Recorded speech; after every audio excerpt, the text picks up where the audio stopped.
인생을 살아가면서 사람에게는 누구나 3번 정도의 성공할 기회가 있다고 합니다.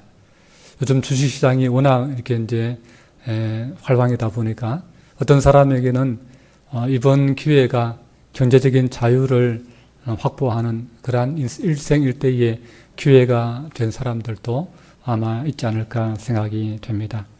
그러나 반대로 인생을 살아가면서 누구에게나 굉장히 인생의 위기를 겪게 되는 그러한 일들도 있습니다.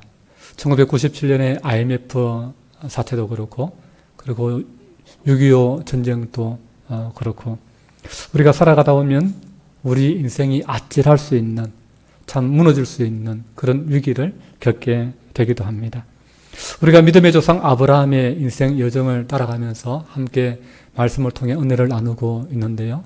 아브라함의 인생에도 기회가 있고 위기가 있고 서로 그 위기와 기회가 교차를 합니다. 우리 인생도 마찬가지입니다.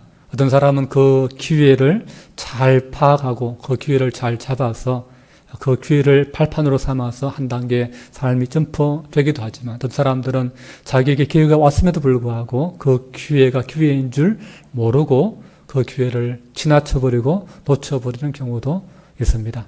그리고 위기가 왔을 때에 그 위기를 잘 헤쳐나가고 극복하는 사람이 있는가 하면 그 위기에 휩쓸려서 무너져 내리는 사람들도 있습니다.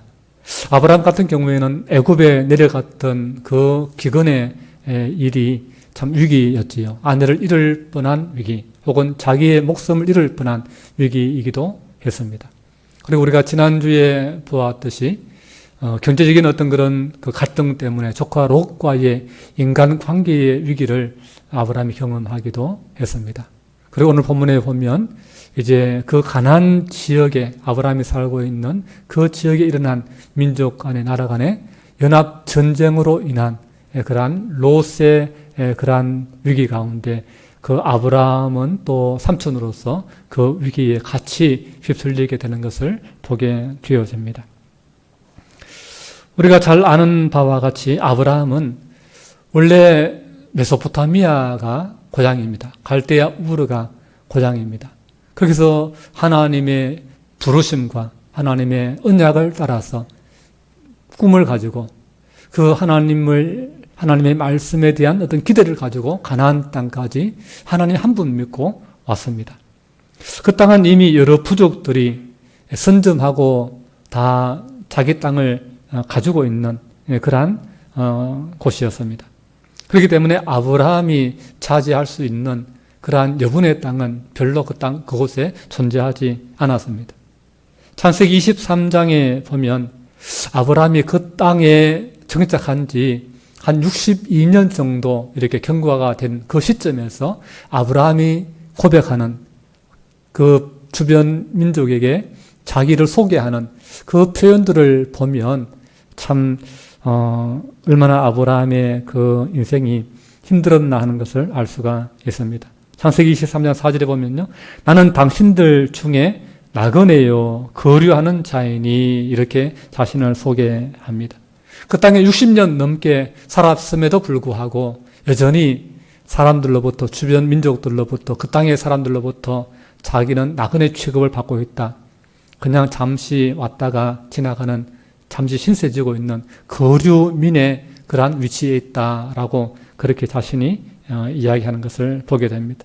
물론 여기에는 우리가 인생이 영적인 순례자라고 하는 그런 영적인 어떤 교훈들이 담겨 있는 것도 사실이지만, 그러나 인간적인 측면에서 이 말을 묵상해 보면요, 아브라함이 여전히 그 땅에서 이방인 취급받고 있다라고 하는 인상을 갖게 됩니다.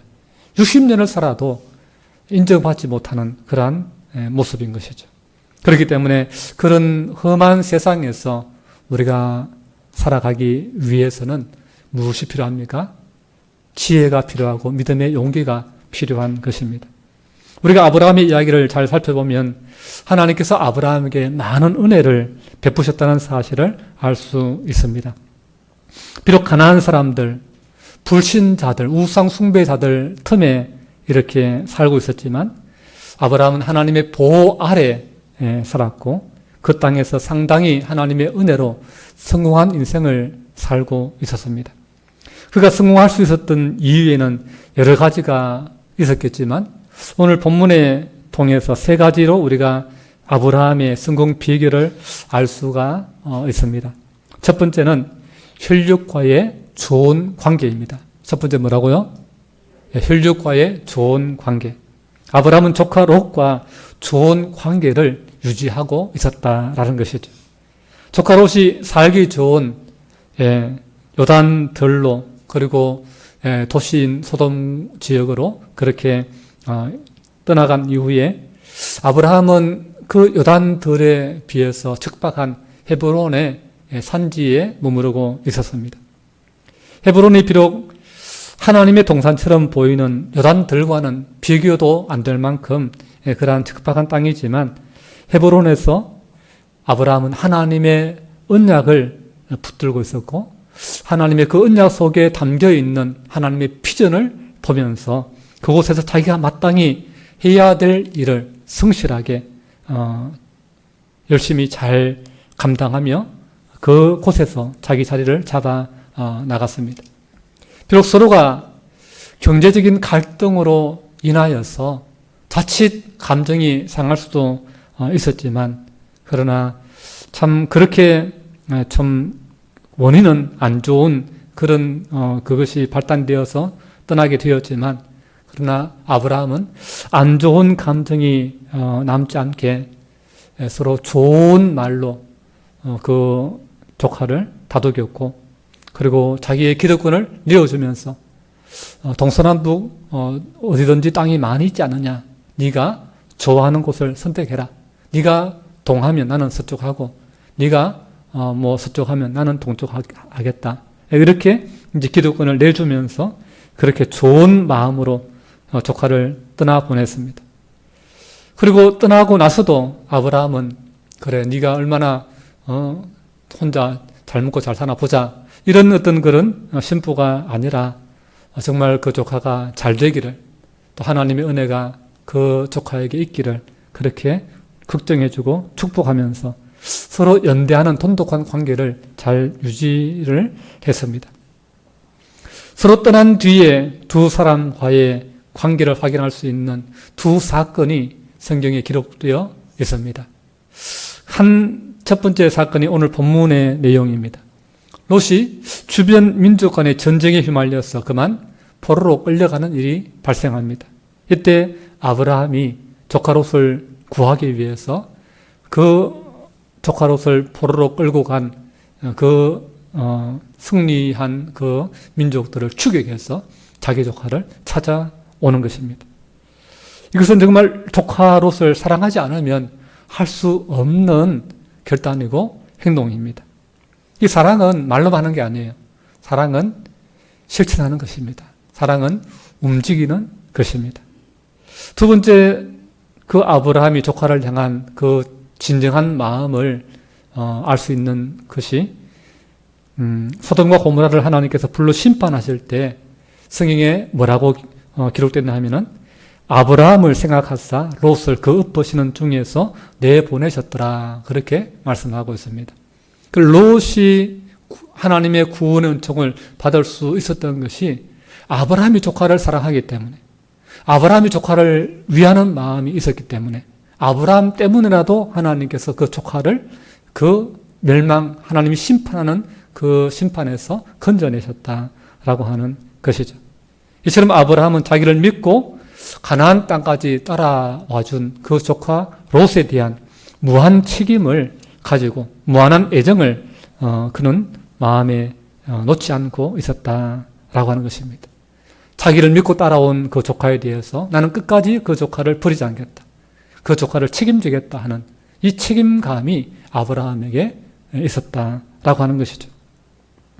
아브라함은 가나안 땅에서 조카 롯이 정말 믿고 의지할 수 있는 유일한 사람이었습니다. 아브라함이 이렇게 조카를 대하는 이상 조카 롯도 어떻게 했습니까? 그 아브라함이 참 고맙지 않겠습니까? 그리고 그 조카가 삼촌을 볼 때에 참 대단해 보이고 정말 어른스러워 보이고 정말 존중하고 존경할 그런 마음이 생기지 않았겠습니까? 그러니 둘의 진영의 그 관계는 돈독할 수밖에 없었던 것이죠. 이것이 아브라함이 그 땅에서 성공할 수 있었던 하나의 비결인 것입니다. 디모데전서 5장 8절 말씀은 이렇게 말합니다. 누구든지 자기 친족, 특히 자기 가족을 돌보지 아니하면 믿음을 배반한 자요 불신자보다 더 악한 자니라 그랬습니다. 또 갈라디아서 6장 10절에 그러므로 우리는 기회에 있는 대로 모든 이들에게 착한 일을 하되 더욱 믿음의 가정들에게 할지니라 그랬습니다. 여러분, 아브라함은 누구보다 먼저 친족이요 믿음의 가정인 롯을 돌보았고 그에게 선을 베풀었습니다. 가족에게 친족에게 조금 서운한 일이 있더라도 여러분 그들과 너무 척을 지지 마십시오. 그들을 냉대하면서 탐잡고 살지 마십시오. 특별히 믿음의 가정들에게 여러분 착한 일을 하시고 여러분 좀 돌보아 주시고 챙겨 주십시오. 남에게 잘하기 전에 가족과 친족이 그리고 영적인 가족에게 믿음의 가정들에게 잘해야 될 줄 믿습니다. 그것이 그 사람의 인격과 신앙의 됨됨이가 어떤 사람인가를 알 수 있는 기본입니다. 여러분 이게 먼저예요. 이것이 나를 세우는 거예요. 사람들로부터 칭찬을 듣고 존중을 끌어내는 겁니다. 그리고 그것은 하나님 보실 때도 아름다운 것이고 하나님의 칭찬과 하나님의 특별한 은혜를 나에게 임하게 하는 그러한 원인이 되기도 합니다. 그것이 나를 세우는 거예요. 그것이 나의 가정을 세우는 거예요. 그것이 교회를 세우는 것입니다. 그것이 지혜입니다. 두 번째, 아브라함이 그 나그네로 거류하는 자로서 그 땅에 살면서 나름 성공할 수 있었던 두 번째 이유는 그 주변의 민족들과 이웃들과 좋은 협력 관계를 유지했다라고 하는 것입니다. 두 번째 원인은 뭐라고요? 주변 민족들과 좋은 관계를 유지했다. 이웃들과 잘 지냈다라고 하는 것입니다. 오늘 말씀을 보면 요단강 갈릴리 호수 북쪽에 네 나라 연합군과 그리고 요단강 하류 쪽에 가나안 남쪽이죠. 남쪽에 5개의 그 연합국이 서로 이제 전쟁을 하게 되는 것을 보게 됩니다. 북쪽에 네 나라가 연합을 하게 되는데 그 중심에는 엘람 왕 그돌라오멜이라는 그 왕이 중심이 됩니다. 그 엘람 왕 그돌라오멜을 이제 남방에 있는 소돔 고모라 지역의 5 왕들이 조공을 바치면서 섬겼던 겁니다. 12년 동안 그렇게 조공을 바치면서 섬기다가 13년째 들어와서 배반을 한 거예요. 우리가 더 이상 왜 저들을 계속 섬겨야 되느냐. 우리 이제 도저히 못 섬기겠다. 우리 연합해서 동맹 맺고 우리 이제는 저들과 모든 관계를 끊자. 그렇게 반역을 어떻게 보면 한 것입니다. 그래서 북쪽의 그 엘람 왕이 이것들 봐라. 조공을 안 바치네. 나를 반역하네. 가만둘 수 없다. 얘들이 반역하면 다른 지역도 반역할 테니까. 그러니까 이제 시범 계수로 손을 봐야 되는 것이죠. 그래서 일어난 전쟁이 오늘 본문에 나타난 전쟁입니다. 성경은 세상의 어떤 그런 역사에 크게 관심을 두지 않습니다. 세상이 전쟁을 하든 안 하든 성경은 다른 세상의 이야기를 기록하지 않습니다. 그럼에도 불구하고 아브라함의 이야기와 별로 관계가 없는 그런 가나안 민족들 간의 전쟁의 이야기를 오늘 성경은 우리에게 기록해 놓고 있습니다. 그 이유가 뭡니까? 그것은 바로 그 전쟁 안에 누가 있습니까? 아브라함의 조카 롯이 있다라고 하는 것이죠. 비록 롯은 하나님께서 직접 부른 그런 하나님과 언약을 맺은 사람은 아니지만 그럼에도 불구하고 그 하나님의 언약을 맺은 아브라함을 의지하고 그 아브라함이 섬기는 하나님을 그도 믿고 함께 따라온 사람입니다. 그렇기 때문에 어떻게 조금 세속적이긴 하지만 롯도 역시 믿음이 약하긴 하지만 신앙이다, 하나님의 사람이다 이렇게 이야기할 수 있습니다. 그가 소돔에 살고 있었고 그가 전쟁에 휩쓸려서 포로가 되었기 때문에 하나님께서는 이 전쟁의 이야기를 우리에게 말씀하고 있다라고 하는 것이죠. 이 북쪽의 4개의 그 나라의 이 연합군이 남쪽에 이 5개의 연합국을 이제 침공했는데, 비록 숫자는 남쪽에 다섯 나라, 5왕이 많지 않습니까? 그러나 숫자는 사실 전쟁에 아무런 별 의미가 없습니다. 한 나라만, 큰 나라가, 셋 나라가 있으면 나머지 10나라가 합쳐도 안 되는 경우가 많지요. 지금의 미국이 그렇지 않습니까? 미국에게 몇 나라 연합해서 덤벼보십시오. 상대가 되겠습니까? 안 되는 것입니다. 10나라, 20나라가 연합해서 덤빈다 해도 미국을 못 이깁니다. 마찬가지로 북쪽에 그 4나라가 연합했지만 그 중심에는 한 나라입니다. 가장 강력한 나라는 한 나라입니다. 그게 바로 엘람이라고 하는 그들라오멜이 왕으로 있는 나라입니다. 그 나라는 지금으로 말하면 이란의 그 서쪽 지역에 위치한 나라입니다. 그 당시로는 이제 메소포타미아 문명, 메소포타미아 세력, 북방계 세력이라 이렇게 이야기할 수 있습니다. 그 이제 인류 문명이 제일 일찍 발전했고 가장 그 일찍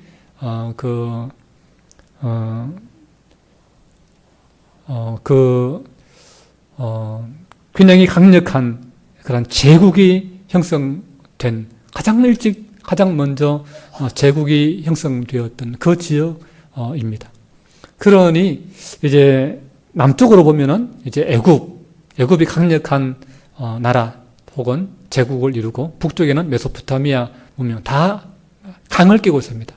메소포타미아 강, 티그리스 강을 중심으로 메소포타미아 문명, 나일 강을 끼고 애굽 문명, 이렇게 형성되는데 그 두 문명 사이에 가나안 땅이 고구마처럼 길쭉하게 있는 것입니다. 그 길을 따라서 서로 양측 세력 간에 알력이 있고 혹은 무역이 있고 통상이 있는 것입니다. 그렇기 때문에 그 통로가 굉장히 이들에게는 그 애굽의 입장에서도 그 통로가 중요했고, 저 메소포타미아 세력에 볼 때도 이 통로가 중요했던 것입니다. 누가 이 지역을 영향력을 행사하면서 다스리느냐, 이것은 굉장히 어떤 경제적인 이권을 차지하는 데 가지고 중요했습니다.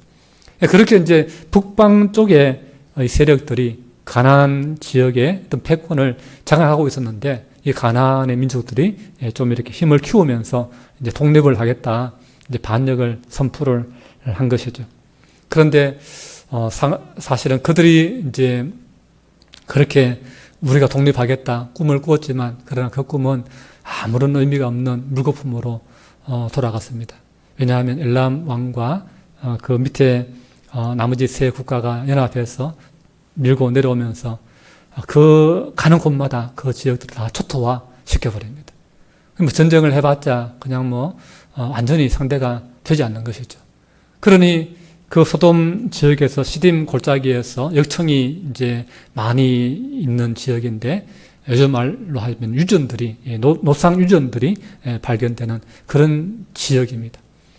그러니까 아스팔트 덩어리 같은 그런 좀 약간 액체 덩어리, 그런 것들이 곳곳에 구덩이에 이렇게 있는 그런 지역입니다. 거기서 전쟁이 일어나다 보니까 도망가다가 군사들이 그러한 구덩이에 빠져서 죽기도 하고, 그런 많은 어떤 피해들이 그곳에서 일어나게 되는 것이죠. 그렇게 해서 그 소돔과 고모라를 중심한 5 연합군이 완전히 패배를 하게 되고, 거기에 있던 모든 부녀자들 그리고 모든 사람들이 다 포로로 잡혀서 끌려가게 되는데, 그때에 소돔에 있었던 롯도 함께 다 포로로 끌려가게 된 것입니다. 여러분, 당시에 포로라고 하는 그 포로의 의미는요, 전리품. 그냥 그 전쟁에 참여했던 사람들이 한몫 잡은 재산인 거예요. 돈인 거예요, 돈. 현금화 시킬 수 있는 돈인 거예요. 전리품을 사로잡아서 가져가서 뭐 하겠어요? 그거를 팔아서 잡은 사람들을, 포로민들을 잡아서 노예시장에 파는 것입니다.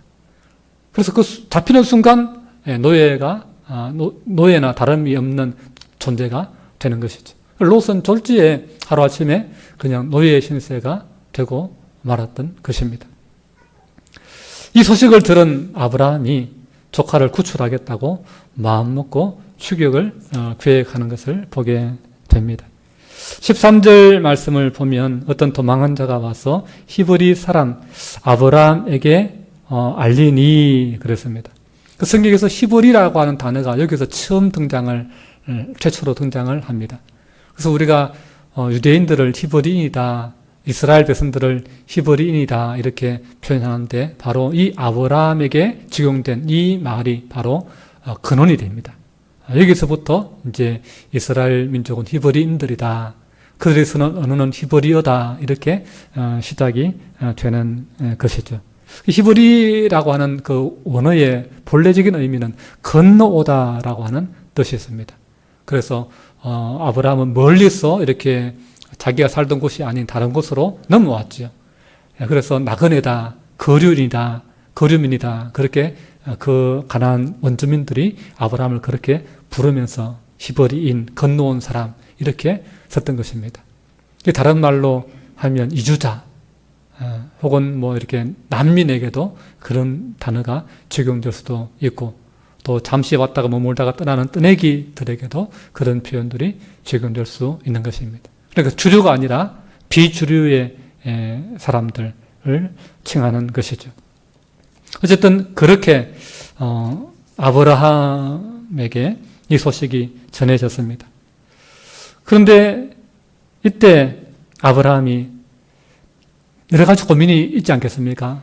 나도 아직 이 원주민들한테도 제대로 인정받지 못하고 맨날 히브리인이라 이런 소리 들으면서 그렇게 참 내가 뿌리 내리고 정착하고 내 살림 돌보기도 바쁜데 조카 나를 참 경제적으로 갈등을 일으키고 그러면서 좋은 땅 자기가 요단 동편 애굽처럼 그렇게 참 풍족해 보이는 그 땅 좋은 땅 선점해서 떠난 조카 또 한편으로는 좀 약간 좀 얄밉기도 한 그런 조카 굳이 내가 신경 써야 되나 지가 선택했는데 지가 책임져야지 이렇게 다른 생각을 할 수도 있는데 아브라함은 전혀 그런 고민하지 않습니다. 고민하지 않고 즉각적으로 그 조카를 내가 살려야 되겠다. 그 조카를 구해내야 되겠다. 그러면서 바로 행동에 들어가는 것을 보게 됩니다. 근데 이제 아브라함이 조카를 구하려고 할 때에 혼자 가지 않습니다. 이웃의 도움을 받습니다.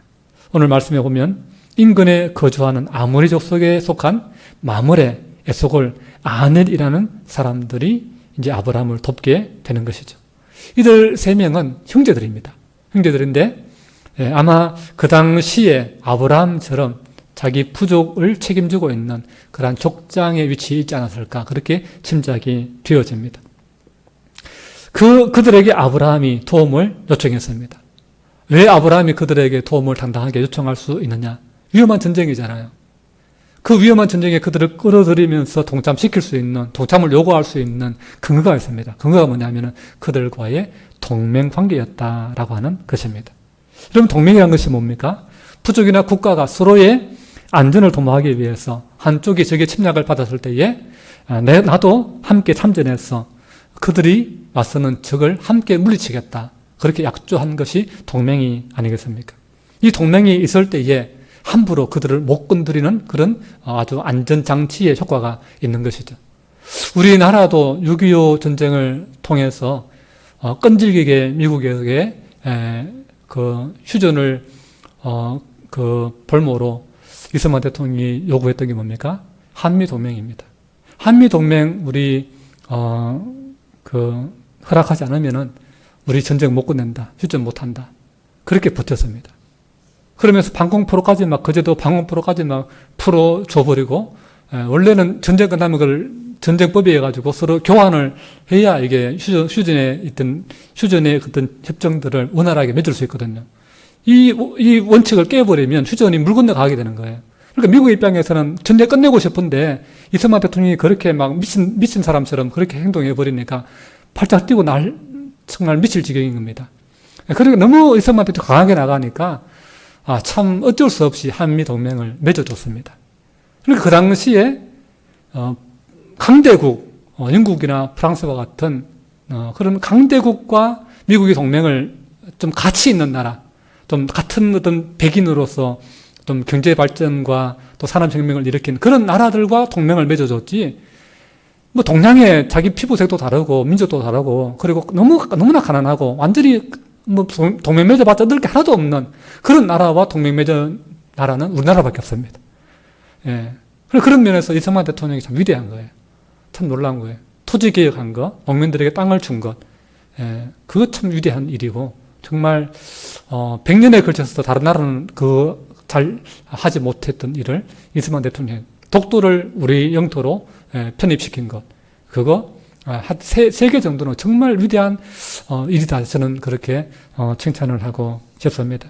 어쨌든 그런 한미 동맹의 그러한 기반이 있기 때문에 북한이 압도적인 군사력 우위에 있으면서도 불구하고 남한을 함부로 전쟁을 일으킬 수 없는 그런 이점들을 우리가 혜택을 누리게 되었고, 우리가 전쟁의 어떤 그런 준비보다는 어떤 경제 발전에 좀 더 우리가 집중할 수 있는 그러한 그 기회가 있었던 것입니다.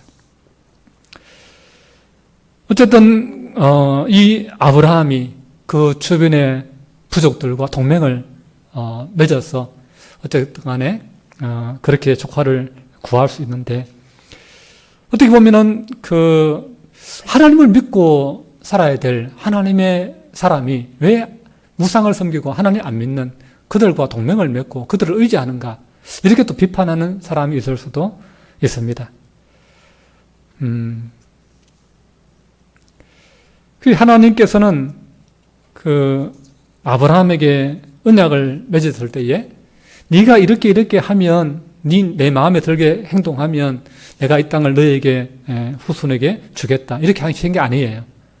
아브라함이 어떻게 하나님 앞에 충성하고 헌신하고 그 관계없이 하나님은 일방적으로 너와 내 후손에게 가나안 땅 주겠다, 너를 지켜주겠다, 일방적으로 하나님이 완전히 부모가 자식에게 일방적으로 헌신하듯이 아무런 조건 없이 사랑을 베풀듯 그렇게 하나님께서 언약을 맺어주셨습니다. 그렇기 때문에 그 아브라함은 그냥 기도하고 예배 잘 드리고 그냥 자기 할 일 열심히 하면 되는 거예요. 근데 불구하고 아브라함은 그 이상으로 주변의 이웃과 부족들과 동맹을 맺으면서 그렇게 자기 나름대로의 그러한 안전을 도모하고 또 그 지역에서 자기 영향력을 키워나가고 있었다라고 하는 것입니다. 그래서 어떤 사람은 이게 과연 올바른 일인가?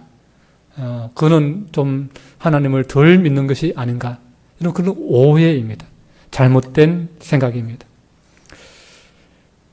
여러분, 물론 하나님은 아브라함을 보호해주실 것입니다. 그리고 하나님은 아브라함이 그렇게 하지 않아도 아브라함을 지켜주시고 그 땅을 아브라함과 그 후손에게 주실 것입니다. 그러나 그럼에도 불구하고 아브라함이 그 이웃들과 동맹 맺는 이 행동이 신앙과 모순되지는 않는다라고 하는 것을 우리가 생각할 수 있어야 되겠습니다. 이것은 오히려 세상을 살아가는 지혜입니다. 아브라함이 비록 하나님의 택함을 받은 선민이고 오직 믿음으로 살려고 노력하는 그러한 하나님의 사람임에 분명합니다. 그러나 그는 여전히 어디에 살아갑니까? 세상을 살아가는 거예요. 이방인의 땅에서 살아가는 사람입니다. 가난한 사람들 틈바구니에서 외롭게 생존 경쟁을 해야 하는 처지입니다. 가나안의 그 불신자들 곁에서 날마다 양을 치고 목축을 해야 했습니다. 어떤 때는 가축을 몰고 가나안 땅 그 땅의 주인인 가나안 사람들의 땅을 지나가기도 해야 되고, 혹은 그들의 또 시설물들, 우물들을 좀 이렇게 신세져야 되는 그런 경우도 있습니다. 그렇게 신세를 지기도 하고 신세를 갚기도 하고 또 그러면서 이웃과의 화평을 도모하면서 우정과 신뢰를 이 아브라함은 쌓아나갔던 것입니다. 비록 그 주변 민족들이 불신자들이지만 그들이 공공에 처했을 때에 그들을 어떻게 도와야 할지 알았고, 자신의 어려움에 당할 때에 그들에게 어떻게 도움을 요청할 줄도 알았던 그러한 사람이 아브라함이다. 이게 올바른 건전한 믿음의 사고를 가진 사람의 삶의 모습이다라고 하는 것입니다. 이것이 동맹이라는 말 속에 들어있는 아브라함의 지혜였다라고 하는 것입니다. 과거 영국의 퓨리탄들, 청교도들이 신앙의 자유를 찾아서 배를 타고 아메리카 대륙으로 도착하지 않았습니까? 그랬을 때에 그해 농사를 제대로 못 지었으니까 그해 겨울에 양식이 다 떨어져서 그들은 굶어 죽게 생겼습니다. 꿈을 가지고 신앙의 자유를 찾아서 하나님의 비전을 가지고 아메리카 대륙에 왔지만 현실은 너무나 냉혹하고 그해 겨울은 너무나 춥고 배고픈 겨울이었습니다. 그런데 누가 그들을 도왔느냐? 그 땅의 원주민들인 하나님을 안 믿는 불신자들, 아메리카 인디언들이 그들에게 와서 양식을 나누어 주었습니다. 그래서 그들은 겨울을 무사히 넘길 수 있었고 그 다음에 심을 수 있는 종자를 확보하게 된 것입니다. 그래서 그 다음 해에 열심히 농사하고 추수해서 이제 그들의 양식을 확보하고 하나님 앞에 감사의 예배를 드리는 그게 바로 추수감사 예배의 기원이지 않습니까?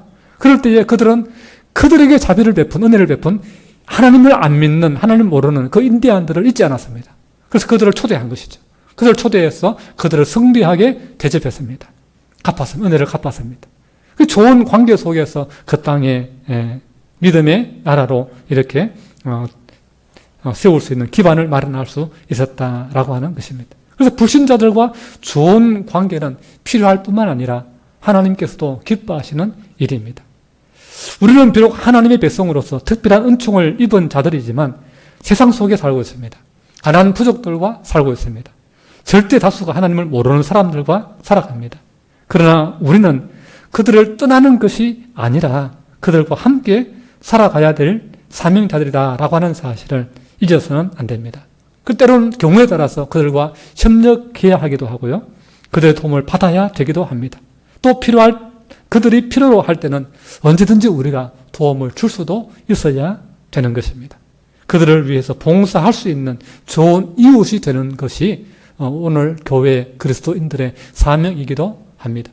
힐링 음악회 우리만을 위해서 하는 것이 아니죠. 삶이 지치고 힘든 그 이웃들을 위해서도 이것이 우리가 교회가 이웃을 섬기는 하나의 교회의 역할이기도 한 것입니다. 그래서 우리만 잘 되면 돼. 이게 아니에요. 하나님은 우리를 통해서 믿지 않는 자들에게도 하나님의 은혜와 복이 흘러가도록 하는 것이 하나님의 뜻이다라고 하는 사실을 우리가 분명히 알아야 되겠습니다. 그러므로 믿음이 좋다고 해서 성도들끼리만 교회 안에서만 머물러서는 안 된다라고 하는 것입니다. 여러분 기억하십시오. 내가 교회 안에서 무엇을 책임져야 할 것인가를 항상 생각하는 사람이라고 한다면 동시에 내가 사회에서 무엇을 책임져야 할까를 생각할 줄도 아는 사람이 되어야 된다라고 하는 것입니다. 그래서 우리 믿음의 사람은 믿음이 좋을수록 신앙의 정체성을 지키면서 안 믿는 사람과도 좋은 관계를 유지하면서 도움을 줘야 할 때는 도움을 주고 도움을 받아야 할 때는 도움을 받고 그들에게서 배울 점이 있다면 기꺼이 열심히 그들에게서 배울 수 있는 그런 지혜가 오늘 참 믿음의 사람의 모습이다라고 하는 것입니다. 여러분 안 믿는 사람들 중에서도요 정말 뛰어난 실력자들 많이 있습니다. 우리보다 훨씬 다방면에 유능한 사람들이 많습니다. 그런 사람들 하나님께서 붙여주실 때는요 그들로부터 배워야 되는 거예요. 그들이 가지고 있는 재능, 그들이 가지고 있는 그러한 지식 이런 것들을 배워서 우리의 실력을 키워야 되는 거예요. 그래서 하나님께서 나를 쓸 그릇을 내가 그들을 통해서 하나님 붙여주실 때는 하나님께서 다 뜻이 있는 거예요. 그래서 나를 하나님은 더 성장시키고 더 큰 그릇으로 준비시키기를 하나님은 원하시는 것입니다. 그래야 이 나라 안에 우리 믿음의 사람들이 그릇을 키우고 실력을 키워서 교회를 섬길 뿐만 아니라 하나님을 섬길 뿐만 아니라 세상을 이롭게 하고 세상을 섬길 수 있는 세상에 영향력을 끼칠 수 있는 그런 사람들이 되는 것입니다. 그것이 그럴 때에 우리의 가정도 복되고 이 나라도 또한 강해지고 또 부유해지는 것입니다. 그것이 올바른 믿음이요 선교적인 신앙의 자세입니다. 그래서 우리는 세상에 더 적극적으로 다가가야 되는 것입니다. 그들에게 관심을 가지고 그들과 함께 때로는 손을 잡고 또 그들에게 다가가서 그들이 원하는 것을 위해서 우리가 봉사할 줄 알아야 합니다. 이렇게 좋은 이웃이 될 때에 복음이 이웃에게 훨씬 더 깊이 쉽게 들어갈 수 있다라고 하는 것입니다. 이런 협력의 노력 없이, 이런 어떤 그런 화평의 노력 없이 어느 날 갑자기 예수 믿어라, 어느 날 갑자기 교회 와라, 이렇게 하면 누가 예수 믿고 누가 교회 오겠습니까? 누가 믿음의 사람들의 말을 달갑게 듣겠습니까? 아브라함은 친족의 소중함을 알았고 이웃의 소중함을 알고 믿음의 정체성을 지키되 서로 도우며 살았다라고 하는 것입니다. 이것이 바로 아브라함에게서 우리가 배울 수 있는 믿음의 교훈인 것입니다. 세 번째, 우리가 아브라함의 성공의 비결은 아브라함이 그 땅에 성공할 수 있던 이유가 하나님의 비전을 품고 평소에 힘을 키우고 있었기 때문이다 라고 하는 사실입니다. 세 번째 이유가 뭐라고요? 하나님의 비전을 품고 힘을 키우고 있었다라고 하는 것입니다. 여러분, 하나님을 온전하게 신뢰하면요, 아무 일도 안 하고 기도만 하는 게 아니에요. 하나님을 온전하게 신뢰하면요, 말씀 붙들고 기도하고 그리고 그 비전을 이루기 위해서 열심히 달려가게 됩니다. 열심히 달려가게 됩니다. 정말 내가 1등 할 것이라고 믿는 사람은요, 그냥 꿈만 꾸지 않습니다. 그냥 기도만 하지 않습니다. 그걸 정말 믿는 사람은요, 열심히 책을 보고 열심히 연구하고 열심히 공부하는 사람입니다. 진짜 믿는 사람은 움직인다니까요. 말만 하고 안 움직이는 사람은 안 믿는 거예요, 여러분. 안 믿는 거예요. 아니요. 진짜 믿는 사람은 움직이게 되어 있습니다. 여러분, 여름 되니까 또 이제 살 빼려고 이렇게 계획하는 사람들 많지 않습니까? 이번 여름에 또 비키니 한번 입어야지 그러면서. 그런데 말만 하는 사람도 있습니다. 누워가지고 오늘부터 운동해야지, 내일부터 운동해야지, 맨날 누워서 생각만 합니다. 그러나 진짜 좋은 사람, 훌륭한 사람 뭡니까?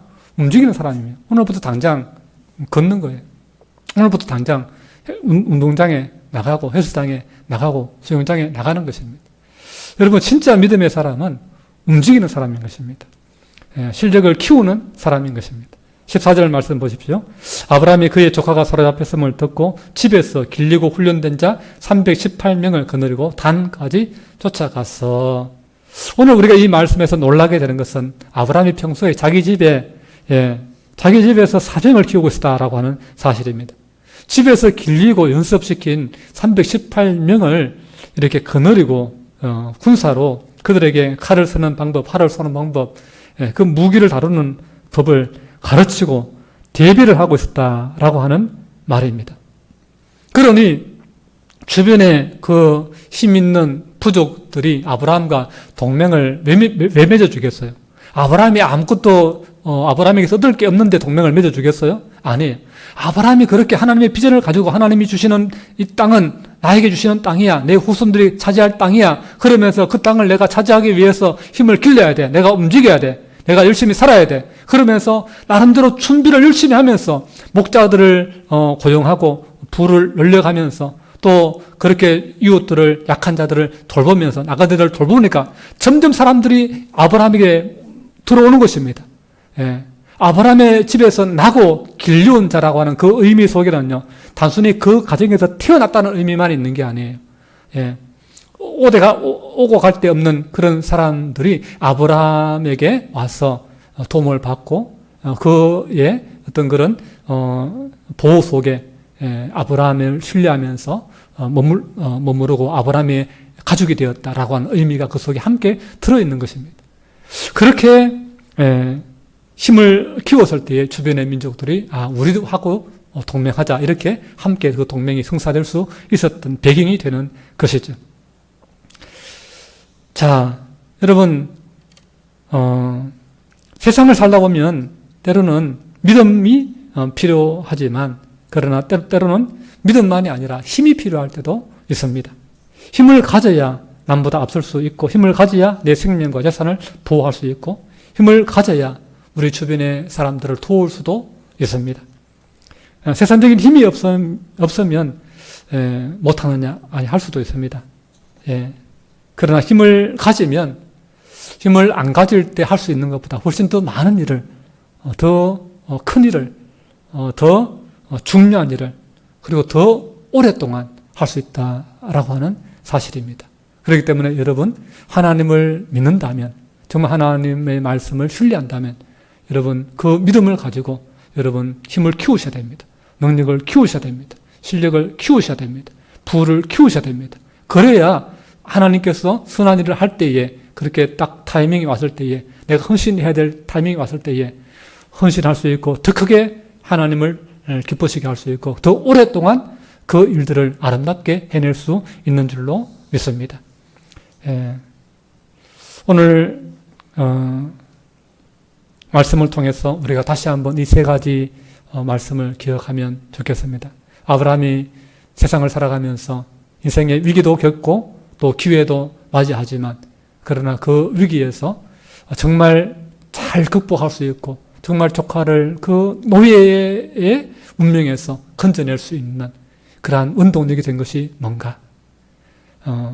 친족 간에, 혈육 간에 좋은 관계를 유지하고 그를 돌보면서 좋은 관계를 유지했다. 첫 번째. 두 번째는 이웃과 우애하면서, 이웃과 화평하면서 좋은 관계를 맺었다. 동맹을 맺었다. 세 번째는 하나님의 비전을 붙들고 언약의 말씀을 붙들고 하나님이 나에게 주실 땅이라는 확신을 가지고 그 땅을 자기 후손들에게 주기 위해서 힘을 키우고 있었다라고 하는 사실입니다. 그리고 사랑은 말로만 하지 않습니다. 사랑은 움직이는 거예요. 자기 조카를 사랑하기 때문에 움직였던 것입니다. 자기 조카를 사랑했기 때문에 소돔과 고모라를 하나님 심판하실 때 기도했던 것입니다. 그리고 믿음은 하나님이 주신 비전을 붙들고 하나님이 주신 기회를 최대한 선용하는 것이 믿음이다 라고 하는 사실을 알 수가 있습니다.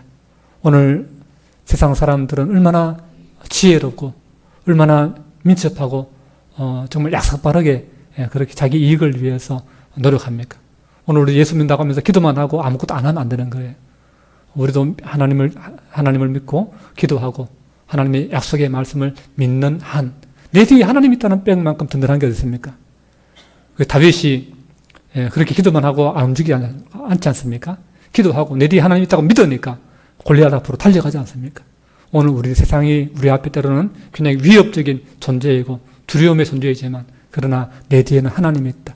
내 승리는 보장되어 있다. 라는 것을 믿으시고 여러분 열심히 성실하게 내가 할 수 있는 최대한의 노력으로 여러분 인생을 선용하시고 인생을 헛되이 보내지 마시고 낭비하지 마시고 여러분 아름다운 하나님의 사람들로 여러분 자신을 키워가시고 실력과 인격과 믿음을 키워갈 수 있고 그렇게 준비될 수 있는, 그래서 정말 이웃을 돕고 친족을 돕고 하나님의 나라를 위해서 헌신할 수 있는 저와 여러분 될 수 있기를 주님의 이름으로 축복합니다.